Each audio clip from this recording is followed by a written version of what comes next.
Vous pouviez soit augmenter les impôts, soit dévaluer votre monnaie. Et aucune de ces solutions n'est très séduisante. Les Rothschild viennent d'inventer une troisième méthode. Un gouvernement peut contracter un emprunt auprès d'un organisme privé, comme une banque ou un particulier, en échange d'un titre promettant au prêteur de le rembourser avec des intérêts. Ce fut un moment très important dans la formation des marchés modernes des capitaux. Pourtant, même cette contribution très importante ne suffit pas à faire accepter les Rothschild par les milieux bancaires européens. Quand les financiers sont invités à accorder des prêts très lucratifs pour que la France puisse se reconstruire après la guerre, ils ne sont pas sollicités. À la fin des guerres napoléoniennes, c'est la plus riche famille d'Europe. Et pourtant, à la signature des traités de paix, les Rothschild sont tenus à l'écart. On ne leur donne pas la place d'honneur. Ils sont toujours des nouveaux venus. L'envie et le ressentiment envers les Rothschild et leur fortune s'expriment dans la presse populaire de manière encore plus directe. De nombreux dessins et caricatures ont été publiés. L'un d'eux montre par exemple Nathan Rothschild debout sur des pièces d'or. C'est le genre d'image que le public avait. Les insultes et le mépris ne font que renforcer la détermination des Rothschild. Malgré leur puissance croissante, ils doivent sans cesse faire face à l'antisémitisme.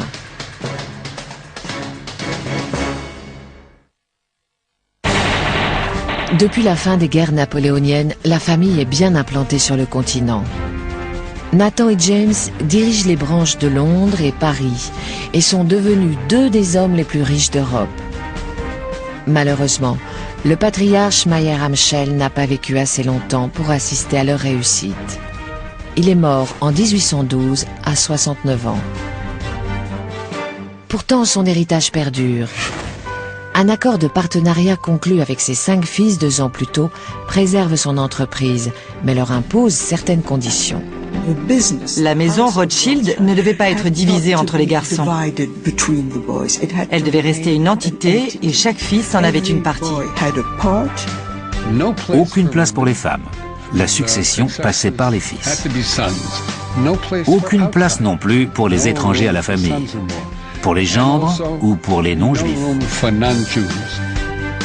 Pour tout dire, les Rothschild sont tellement résolus à garder l'entreprise dans la famille qu'ils se marient même entre eux. C'était douloureux de donner une dot pour marier une fille. Alors c'était une bonne solution de la verser à un frère ou un cousin qui était aussi un partenaire en affaires. C'est ainsi que James, en France, épouse sa nièce Betty et que le fils de Salomon, Anselme Salomon, se marie avec sa cousine Charlotte. Sur 18 mariages, il y a eu 16 unions endogames. Pour un Rothschild, l'épouse parfaite était une Rothschild. Maintenant que leur partenariat est scellé, les 5 fils se déploient en Europe pour créer le premier réseau bancaire multinational. Dans les années 1820, Amschel reste à Francfort, tandis que Salomon s'installe à Vienne, Karl à Naples, avec Nathan et James toujours à Londres et Paris. Pour la famille, c'est un choix ambitieux et payant. Ainsi, ils ont pu mettre sur pied les fondations de leur dynastie dans plusieurs centres financiers européens. On voit que les 5 frères sont la base de la dynastie Rothschild. Mais leur ascension rapide et la nature transnationale de leurs affaires alimentent également les rumeurs antisémites, accusant la famille de sinistres complots, d'arrière-pensées et de manipulation. Le mythe qui s'est construit autour de la famille était celui de l'influence négative de la puissante famille juive. C'était sans fin et très pernicieux. Pour beaucoup de gens, on ne pouvait pas leur faire confiance. Quelles étaient leurs véritables motivations? Voulaient-ils vraiment être des citoyens français, par exemple? Ou bien avaient-ils une plus grande allégeance envers l'Empire austro-hongrois parce que le reste de leur famille vivait là-bas?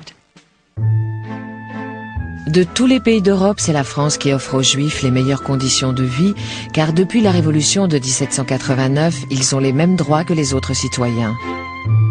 James et son épouse Betty profitent d'ailleurs pleinement de cette ouverture de la société française. Le salon de Betty Rothschild était très réputé. Son français était impeccable et ses manières très sophistiquées. Les Français l'adoraient. C'est elle, par exemple, qui a lancé la carrière de Chopin à Paris. Après avoir obtenu le titre de baron en 1822, les 5 frères deviennent officiellement barons de Rothschild. James est aidé par son amitié avec un jeune noble français, Louis-Philippe. Après la Révolution de 1830, la monarchie de Juillet porte Louis-Philippe sur le trône. Comme les finances du jeune gouvernement sont précaires, le gouvernement demande à James de prêter des fonds pour ramener une certaine stabilité. Une fois encore, les Rothschild bénéficient de leurs relations en haut lieu. Louis-Philippe avait confié tous ses capitaux personnels à James Rothschild. Il avait en partie grandi en Angleterre et il était très ouvert aux idées modernes sur le secteur bancaire. Pour lui, Rothschild était quelqu'un de très compétent. Mais s'il est bien considéré par les autorités, James joue aussi un rôle influent dans la communauté juive en donnant anonymement de grosses sommes pour soutenir des écoles, des hôpitaux et des synagogues. Les Rothschild aidaient la communauté juive, mais dans leur vie quotidienne, ils ne fréquentaient pas beaucoup d'autres juifs, même ceux des grandes familles bourgeoises. Ils étaient plutôt tournés vers l'aristocratie. James était en quelque sorte le roi des Juifs de France, mais c'était un souverain très distant. Dans les années 1840, James fait entrer sa famille dans l'industrie lourde car il devine le potentiel financier des nouvelles machines à vapeur. Ils se sont lancés dans la sidérurgie et l'exploitation minière.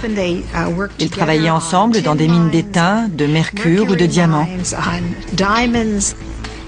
James a construit les premiers chemins de fer de France. Son frère en a bâti en Autriche-Hongrie et plus tard, ce fut au tour de l'Amérique du Sud. Il y avait peu de secteurs où il n'intervenait pas. Mais en 1848, des barricades s'élèvent encore une fois dans les rues de la France, secouées par une nouvelle révolution. Louis-Philippe dépose les armes et James risque de perdre la protection des plus hautes instances. Mais quand le neveu de Napoléon, Louis-Napoléon Bonaparte, devient l'empereur Napoléon III en 1852, James l'assure de sa loyauté. À chaque fois qu'il y avait un revirement politique à la tête de l'État français, la seule chose qui ne bougeait pas, c'était la position prédominante du baron James. Peu importe qui était au pouvoir, Rothschild était là. En 1855, James fait construire le somptueux château de Ferrières, près de Paris. Quand il a appris que l'un de ses cousins anglais avait engagé le grand architecte Paxton pour se faire construire un manoir, il a appelé Paxton et il lui a dit « Construisez-moi une maison comme Mountmore, qui est le manoir de son cousin, mais en plus grand. » Considéré comme le plus beau château de son époque, Ferrières a de quoi loger 100 domestiques et 80 chevaux et possède un petit chemin de fer souterrain pour apporter les plats chauds jusqu'à la salle à manger. Le château impose James comme un membre éminent de l'aristocratie. Même l'empereur Napoléon III demande à y être reçu. Il a donné une immense réception en son honneur. Bien sûr, quand Napoléon est arrivé, il a planté un arbre, comme le voulait la coutume. Il y a eu un immense banquet et une grande partie de chasse à courre pendant laquelle 900 faisans ont été abattus. Ce fut l'apothéose de la vie mondaine de James. Il faut se rappeler que le baron James avait grandi dans le ghetto de Francfort et qu'un petit garçon juif devait descendre du trottoir quand il croisait un chrétien. C'est incroyable de se dire que le même homme, une fois adulte, a chassé avec un empereur. Mais la santé de James pâtit de cette vie fastueuse. Accablé par la goutte et les calculs biliaires, il meurt de la jaunisse en 1868. Il est le dernier des frères à s'éteindre, le dernier des 5 de Francfort qui se sont affranchis du ghetto pour conquérir l'Europe. La famille a fait beaucoup de chemin, mais la génération suivante des Rothschild s'attaquera au dernier bastion de pouvoir qui lui échappe encore, la politique.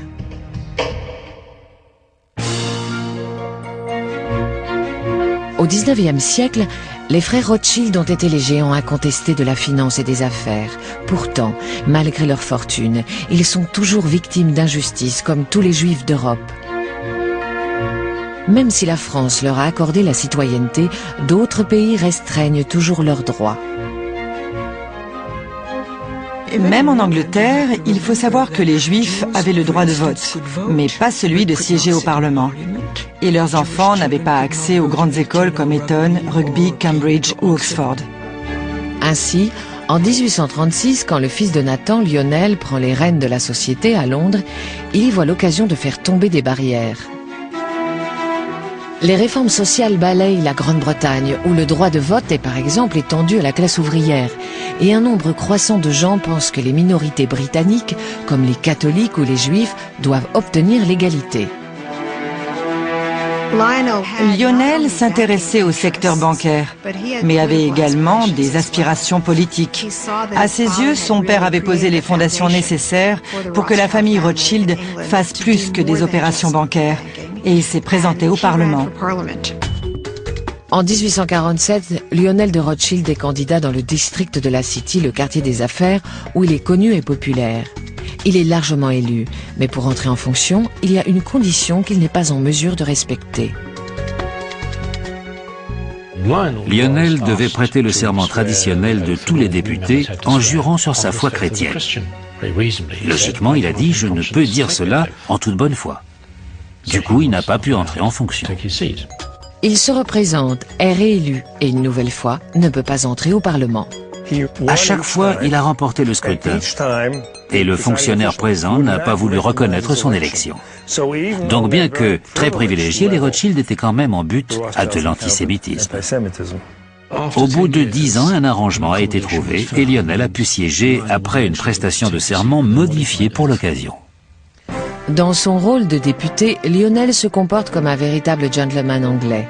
Il reçoit l'élite de la bonne société dans son château de Piccadilly et ses 3 fils, Natty, Alfred et Léopold, se font construire de magnifiques demeures à la campagne. Ils étaient si éminents dans la région qu'on la surnommait le Rothschildshire. Ils avaient fait construire des demeures fabuleuses comme Mentmore, Tring et Ascot. C'est le château d'un cousin, Ferdinand, qui a la plus belle de toutes les propriétés des Rothschild.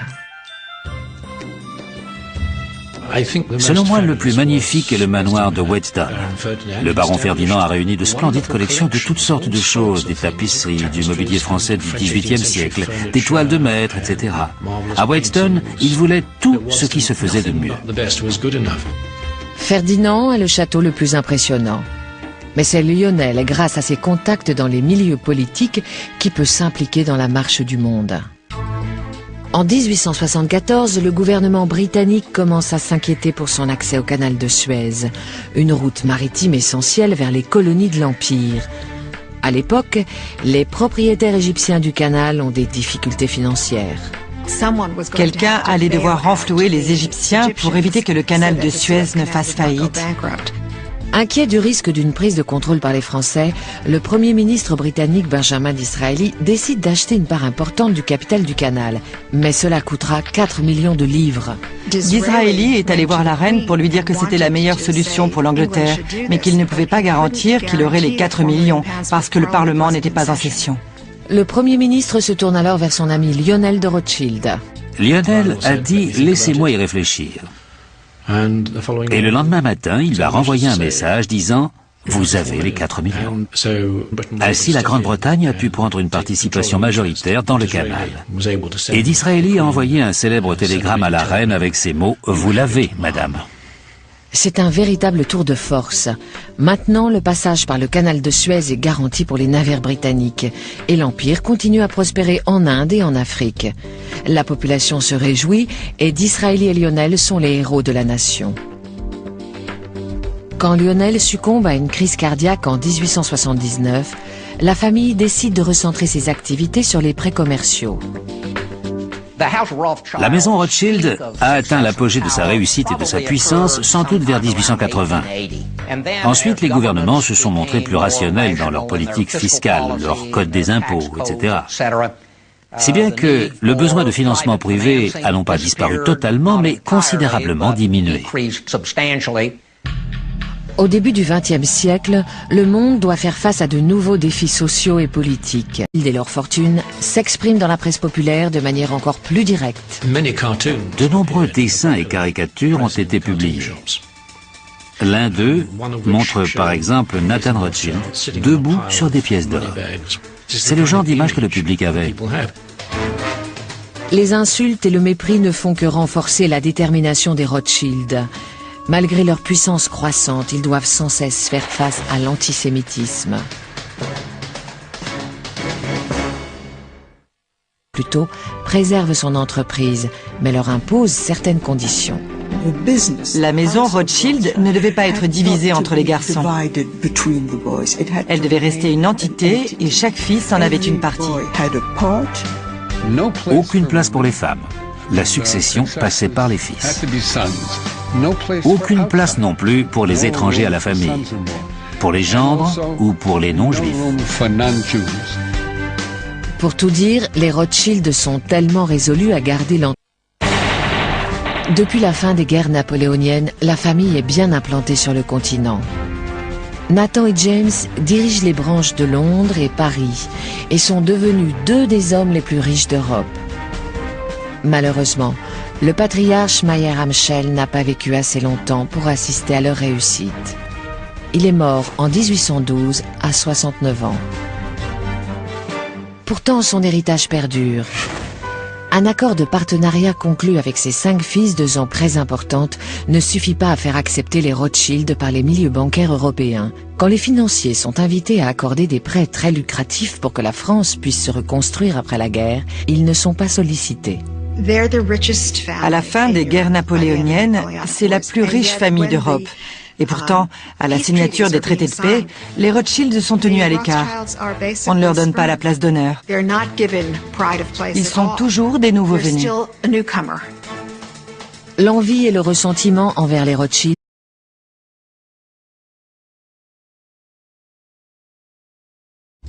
Vous pouviez soit augmenter les impôts, soit dévaluer votre monnaie. Et aucune de ces solutions n'est très séduisante. Les Rothschild viennent d'inventer une troisième méthode. Un gouvernement peut contracter un emprunt auprès d'un organisme privé, comme une banque ou un particulier, en échange d'un titre promettant au prêteur de le rembourser avec des intérêts. Ce fut un moment très important dans la formation des marchés modernes des capitaux. Pourtant, même cette contribution